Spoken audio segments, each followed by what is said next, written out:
Toda semana, a Oeste publica uma nova edição. E por trás de cada reportagem, nós temos escolhas, bastidores e muito mais do que cabe num texto. Eu sou a Branca Nunes e este é o Oeste em Revista.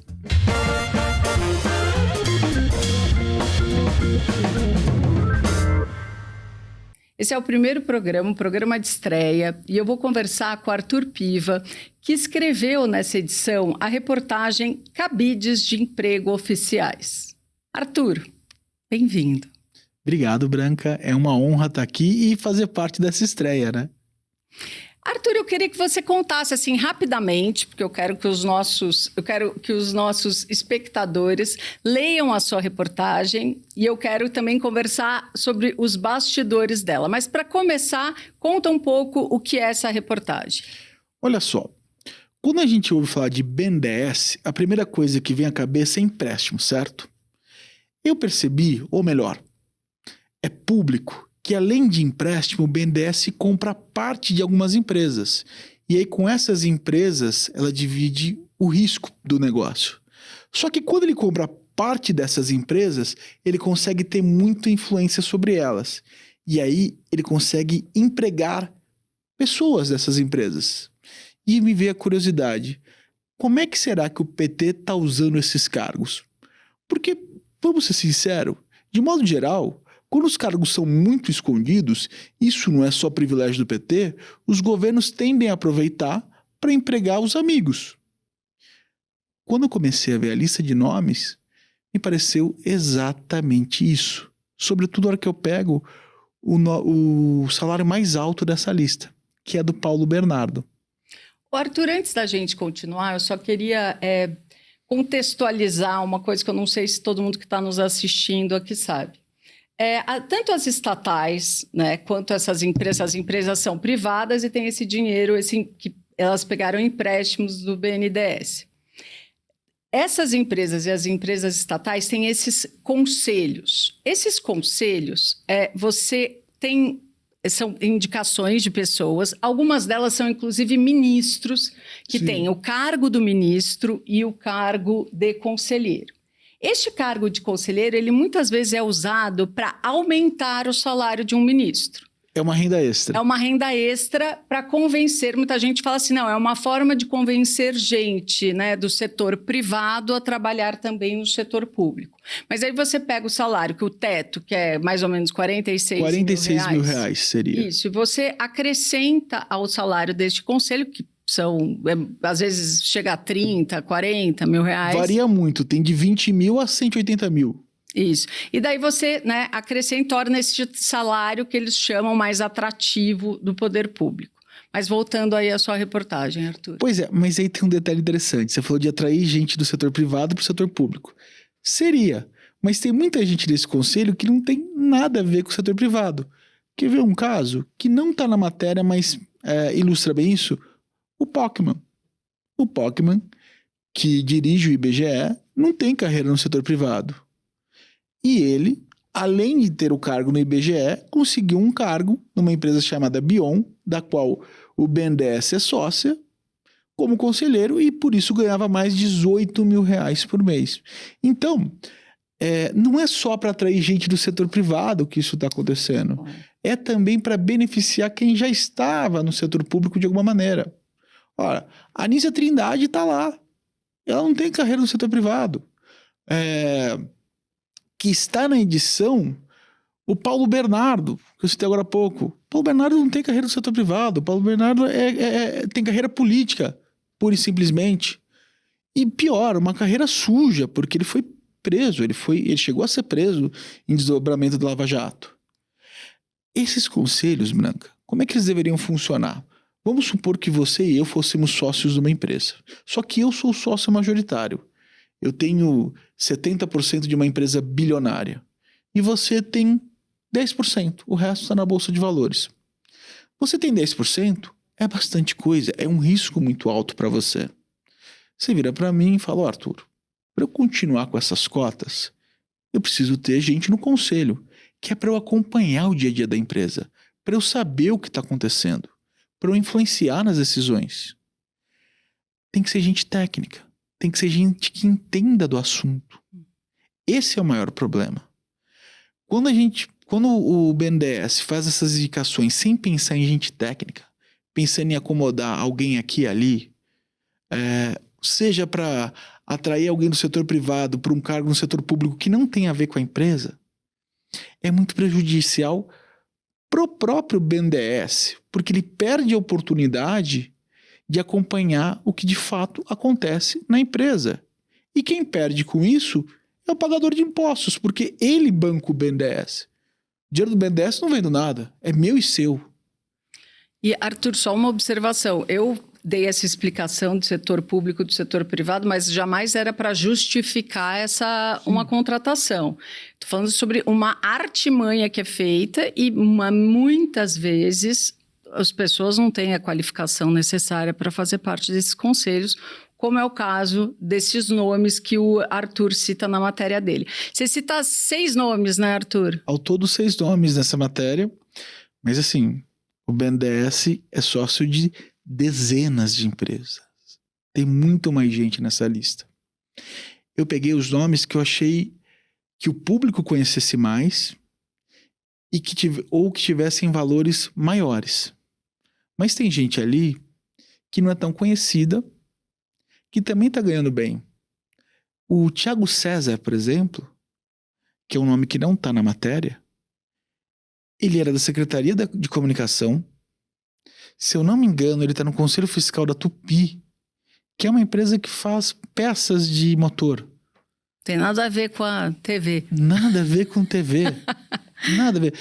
A empresa fica em Tubarão, Santa Catarina. Ele está em Brasília. E ele está ganhando 18 mil por mês. Só que ele saiu do governo para ajudar a coordenar a campanha do presidente Lula. Ele está atualmente. E está atualmente como conselheiro da Tupi. E na campanha. E na campanha.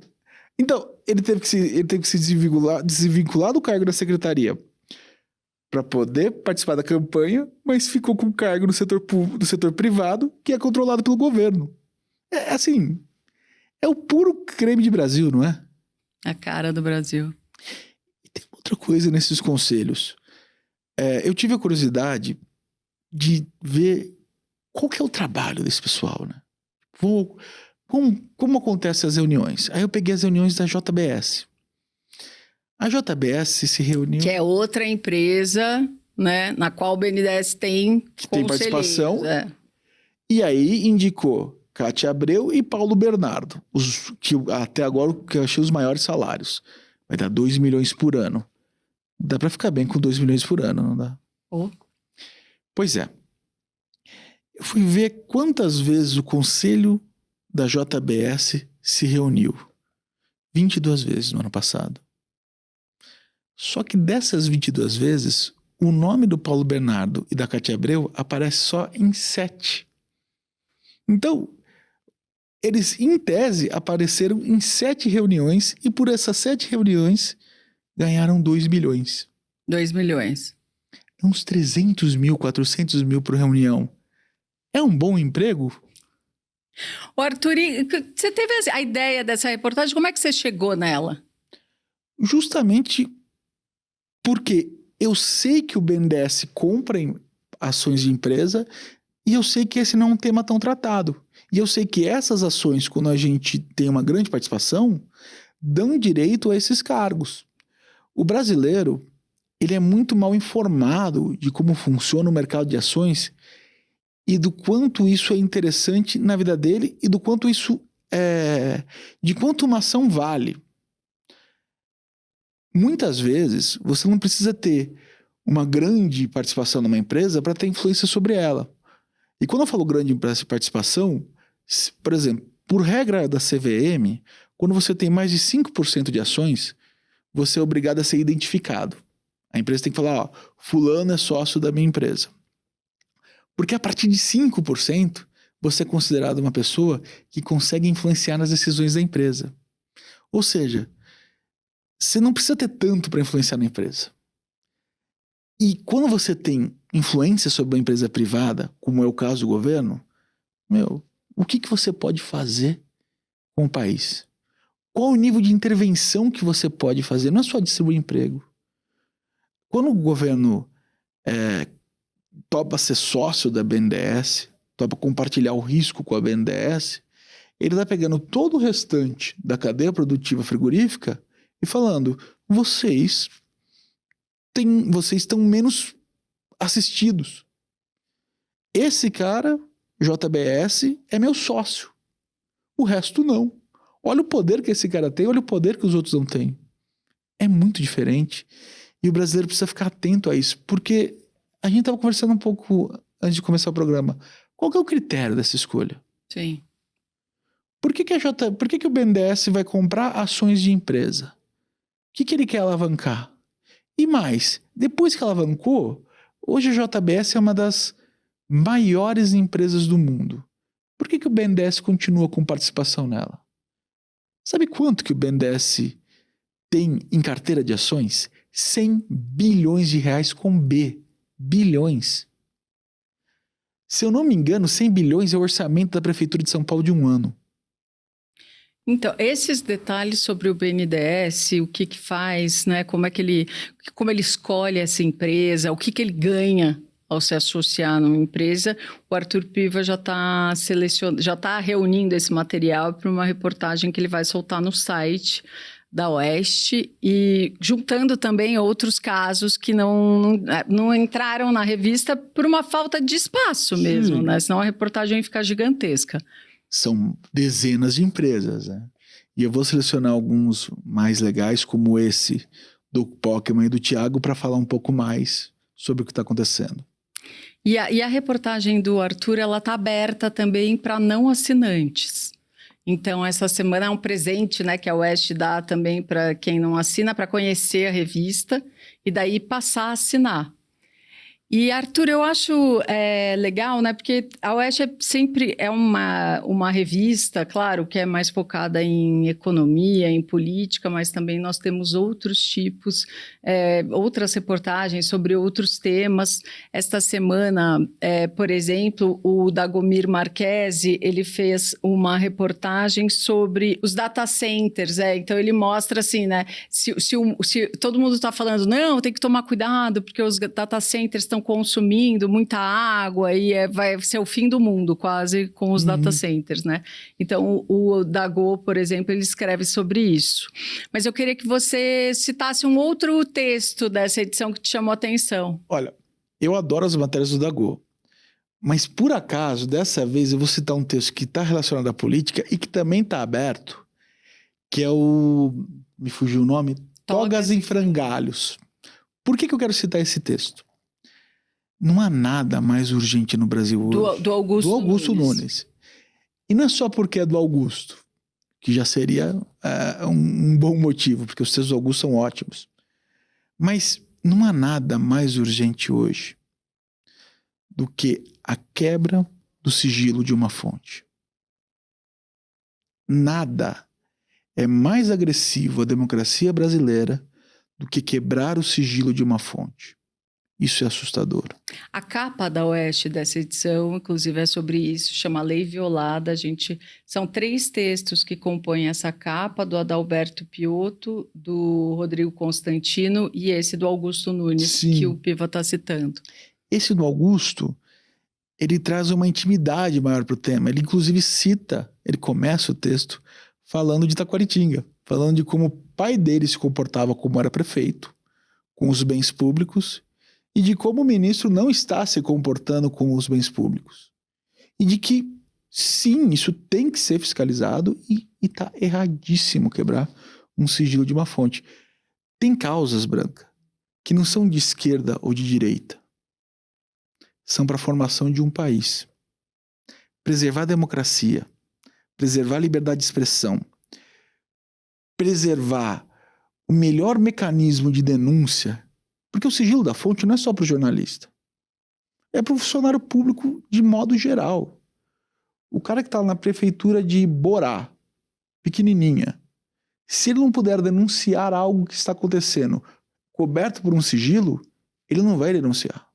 Se a gente quer um país sem corrupção, independente da ideologia que tenhamos, a gente tem que preservar isso. Por isso, essa é a minha escolha de matéria. E a fonte é exatamente isso que o Arthur falou, né? Você tem mais 90% das denúncias que a imprensa em geral faz, elas partem de alguém que resolve, né, denunciar, vê uma coisa errada, resolve denunciar aquilo, e ele só faz isso por ser, né, pelo anonimato mesmo, para não ser prejudicado. Então, o sigilo da fonte é fundamental para o jornalismo, para um país, para a liberdade de imprensa. E cá para nós, os meios de prejudicar um funcionário público de baixo escalão que topa fazer uma denúncia são imensos. Imagina você numa cidade como São Paulo, para a gente não ir para o interior. O camarada eventualmente trabalha na prefeitura, no centro de São Paulo, num órgão público, e decide fazer uma denúncia. Alguém se incomoda com essa denúncia e resolve mandar ele para Parelheiros para trabalhar. Está na mesma cidade, está em São Paulo, que tem um sistema de transporte que em tese funciona. A vida dele vai ficar impactada a partir daquele dia em 6 horas, que é o tempo que ele vai demorar para ir e voltar. Então tem vários jeitos de você prejudicar esse cara. É por isso que você tem que preservá-lo. Porque não é só a perda de emprego, não é só ameaça física, tem ameaça moral que você faz por baixo do pano, que ninguém acaba vendo, e que é o que faz com que os poderosos consigam se perpetuar sem que ninguém barre. É isso, Arthur, obrigada. Eu que agradeço. É uma honra participar dessa estreia, sobretudo ao seu lado. Eu quero convidar você para ler esta edição da Oeste, essa reportagem que o Piva citou, do Augusto Nunes, a reportagem do Arthur Piva, a reportagem do Dagomir Marquesi, do Adalberto Piotto, de todo mundo que escreveu nessa edição, e te convidar a assinar também a Oeste, porque é você que banca tudo isso, toda a estrutura, a TV Oeste, o site, a revista Oeste, a gente precisa de você.